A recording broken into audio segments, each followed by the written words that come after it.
Good morning, ladies and gentlemen. Welcome again to this series of interviews which we are conducting here from Climate Connect at Durban, COP17, UNFCCC Climate Talks.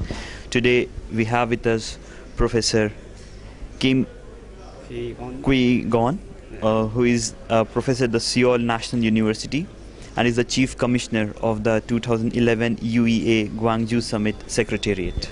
Welcome, sir. Thank you. Nice to meeting you. Sir, we have heard that you want to do an urban CDM development project. Can you please tell us something about it? It's a very new concept, I'm sure. Yes, it is. As you are familiar with the CDM, CDM is a type of the carbon financing mechanism. However, CDM has many barrier or weakness of the carbon financing. So yesterday in the two sessions here in Durban, we have heard how CDM should be improved. In the ad hoc workshop session on the further commitment on the Kyoto Protocol framework, some the participants suggested the existing methodology of CDM should be devised to the for better financing, and also in the funding session, we need to develop the different types of the CDM, such as the policy CDM, which has been suggested by OECD, and the policy CDM, which has been suggested, the city-wide system, the CDM, which has been suggested by World Bank. And urban CDM actually has been suggested by UEA, Urban Environment Accord, which was held in Gwangju this year. And let me point out the several barrier of weakness of the existing methodologies for CDM. First one, existing methodologies are very difficult for the developing countries to access to it, because it is very rigid and very complex. So we need flexibility for the application of the CDM. The other one is, as you know, the city produce 70% of the greenhouse gas all over the world. But the reduction activities which have been conducted by cities have been credited only 0.2% of activities have been credited with carbon emission right. So if you look at the figure, I think it is not fair for the those who took actions to reduce emissions in urban areas. So by urban CDM, what we would like to do is that first to take into account the deduction activities which are not include the activities in the list approved by UNFCCC. Basically, UNFCCC guidelines include 15 sectors. Therefore, these activities do not include other sectors, such as the land use sectors and green governance or carbon governance sectors, and also the other types of the sectors. So our approach to the CDM is to embrace more the sectors, right, which in the for the whole city. So eventually, I think these the sectors currently which are not included in the list of the approved methodology by UNFCCC will be registered by the executive board of the CDM of UNFCCC.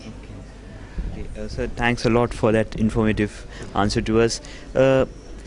Sir, the next question which comes to mind is, have you already received some funding for conducting this project? If you might share some answers. Actually, urban CDM is the first kind of the CDM all over the world. And to develop this particular urban CDM, we, together with the UNEP and the World Bank, are able to receive some amount of money from Korean government. Okay. And after the COP17, I am going to the Washington, D.C. to have talks with the World Bank to obtain more fund from the what we call the World Bank Korean government Green Growth Trust Fund. This trust fund has a total amount of the $40 million over the next 4 years. So we are hoping to receive some fund from this trust fund for the implementation of urban CDM, which we are talking about this morning. Yeah, thanks a lot. And the next question which comes to mind automatically is that since you are now seeking funds, so what is the amount of emission reductions that we are talking of in this citywide urban CDM program? The urban system is a very complex one, so it is difficult to calculate the exact amount of emission which we expect to be reduced in urban areas by implementation of urban CDM. Nevertheless, we can guess around about 100 million US dollars can be accredited in the form of the carbon emission right, which can be traded over or can be sold. Or I'm hoping this amount of the carbon emission right will be supported by Green Trust Fund, which we are going to talk about this morning here in Durban. Okay. Yeah. Sir, then there's one point over here which I find it would be very interesting if you could share some answers on that. You say the methodologies, some of the methodologies are also not developed. Have you started work on that, or what has been the progress on that? What are the problems which you're encountering in methodologies? The methodology is being developed jointly by UNEP and Gwangju City and the Korean Environment Institute. And perhaps from next year, the development will be conducted jointly by World Bank Carbon Financing Team. Mm-hmm. And in October, where the UEA was held, the interim outcome of the report on the urban CDM, which was prepared by our consultant, which was selected by UNEP, was presented and they discussed in the UEA meeting. And there were 140 participating cities, and the participating cities